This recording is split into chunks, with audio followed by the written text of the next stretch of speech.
Y me da mucho gusto saludar a Ana López Mestre, directora general de la American Chamber of Commerce, la AmCham. ¿Cómo estás, Ana? Buenos días. Hola Rodrigo, buenos días. Me da mucho gusto saludarte. A mí también. Y publicaron un estudio muy interesante de la piratería, ayer lo refería, pero yo creo que es un tema que vale la pena, sobre todo porque lo señalan ustedes, en la economía del conocimiento, el activo más valioso pues es justamente la propiedad intelectual y vaya que tenemos un amplio reto en México para combatirla. Así es, Rodrigo. Este es un tema que ha sido muy importante para AmCham. Tenemos muchos años trabajando en este tema, tratando de entender el fenómeno de la piratería, que es un fenómeno muy complejo que lamentablemente ha seguido creciendo y sofisticándose. Y este es el sexto estudio que nosotros hacemos. Se llama Diagnóstico de la oferta y la respuesta institucional de la piratería en México.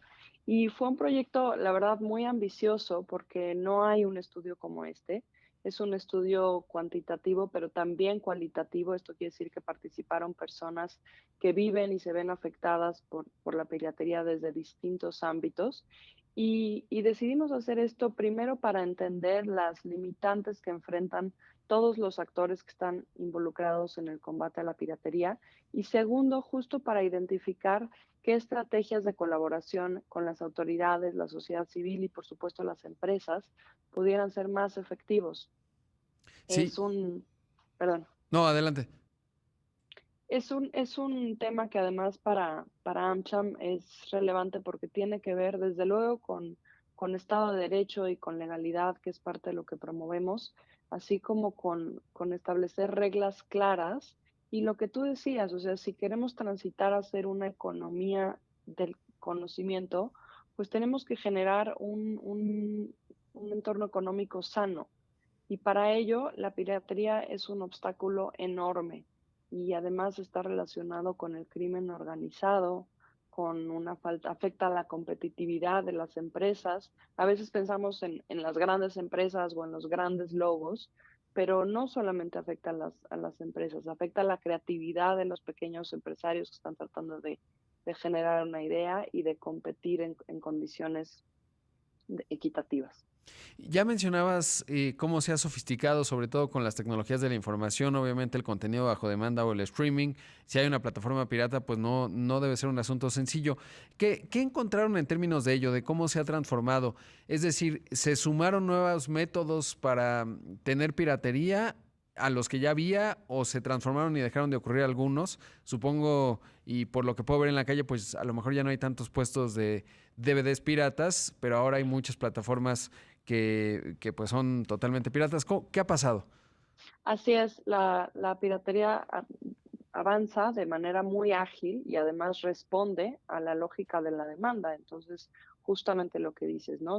Y ha sabido también aprovechar una variedad de plataformas digitales, incluso como canales de venta. Uh -huh. Entonces, pues ahí lo que vemos que es muy importante es cómo tratar de emparejar la velocidad a la que el marco normativo puede responder a los constantes cambios y sofisticación de los productos piratas. Otro, Sí, perdón, perdóname. No, adelante. el estudio lo que nos muestra es que desde luego prevalece mucha desinformación e incentivos a la informalidad. Eh, Nos muestra que los procesos, por ejemplo, siguen siendo muy costosos y muy largos para los tenedores de marca. Entonces, esto en lo que se traduce es, hay muy poquito riesgo para el delincuente y un costo muy alto para los tenedores de derechos.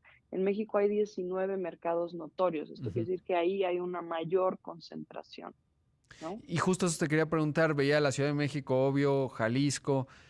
¿Es un tema de densidad demográfica? Obviamente la ciudad, bueno, la zona del Valle de México es la más poblada del país, después justamente Jalisco, etcétera. O por qué encuentran estos como los principales mercados, pues los que son un tema demográfico o hay condiciones especiales? Yo creo que es una mezcla. Desde luego es un tema de concentración y con ello, con la concentración demográfica hay una concentración de demanda, pero también lo que hay es una estructura que lo permite, ¿no? un aprovechamiento también de la estructura ligada, como te decía, al crimen organizado. Algo muy impresionante que incluso conocemos por nuestro estudio anterior es que 8 de cada 10 mexicanos consumen piratería. Wow. Y aunque es un tema que sí asociamos, por ejemplo, a fraude, a corrupción o a robo, no necesariamente lo identificamos los mexicanos como un tema grave. No tenemos tan claro la asociación que tiene con el crimen organizado, ni con el riesgo que implica para la salud y para la seguridad de quienes lo consumen. Claro, y sabes que algo que me gustaría saber es, digamos, estos 8 de cada 10 mexicanos son conscientes de ello, porque pienso, por ejemplo, algo que veo mucho en Instagram, ¿no? Que está una artesana, produce unos aretes, alguien les roba el diseño, lo manufacturan en China y los andan vendiendo. Y a lo mejor alguien los compra y no tiene ni la menor idea de que eso está ocurriendo. O realmente se trata de una conducta pues que está reconocida, pero dicen, bueno, pues no pasa nada, es muy caro lo demás. ¿O cómo funciona? Sí, yo creo que pasa de las 2 maneras y sobre todo porque, a lo mejor si pensamos, en casos muy evidentes, es incluso, muy burdo, ¿no? Es muy notorio, pero hay muchos casos en los que no es tan notorio, en el que es difícil identificar un producto apócrifo. Parte de los trabajos que hemos hecho desde AmCham, por ejemplo, es capacitar a 2,000 oficiales de aduanas a lo largo de todo el país justamente para darles las herramientas y la capacitación necesaria para poder identificar un producto apócrifo antes de que entre al país. Y hay veces que no es una tarea sencilla. Otra cosa que hemos hecho, por ejemplo, es la destrucción de 13 millones de productos piratas en conjunto con las autoridades, principalmente con el INPI, porque antes estos productos tenían que ser almacenados con costo para las marcas. Wow. No, bueno, pues es el peor de los mundos. ¿Cómo se conecta con el crimen organizado? Es decir, porque eso me parece que a veces no es tan visible, ¿no? Entendemos el crimen organizado como el trasiego de drogas, la extorsión, etcétera, pero no necesariamente tanto con el tema de la piratería. ¿Cómo se comunica y son grupos distintos a los grandes grupos que ya conocemos o son un brazo, digamos, de su negocio ilegal? Es un brazo, sobre todo la parte por la parte de recursos, ¿no? Lo que vemos que es una fuente de recursos relativamente fácil y, y justamente por ello el reto que implica tiene que ver con la coordinación de las autoridades a nivel federal, a nivel local, igual que pasa con el crimen organizado, ¿no? Pero sí hay una relación muy clara. Este es un estudio que fue hecho además por el Observatorio Nacional Ciudadano, que como sabes es una organización que se dedica a tratar de transformar desde la sociedad civil las condiciones justamente de seguridad y de legalidad en México. Entonces, esto no solo le dio a la investigación un rigor metodológico, sino un sentido muy claro de las implicaciones que tiene la piratería en materia de seguridad. Claro. Por último, preguntarte, ¿qué recomiendas como consumidor? Evidentemente estar consciente y hacer lo que se tiene que hacer porque entender que hay mucho valor intelectual y por lo tanto mucho valor monetario que invierten emprendedores, que invierten empresas en tener un producto desarrollado que justo si lo estamos adquiriendo la parte pirata, pues es porque alguien lo hizo y lo hizo bien. Eso por un lado. Pero ¿cuál sería tu recomendación más allá de esto que es muy obvio para los consumidores en términos de la piratería? Pues lo que dices me parece que es muy importante, pero además un producto formal está obligado a cumplir con ciertos estándares.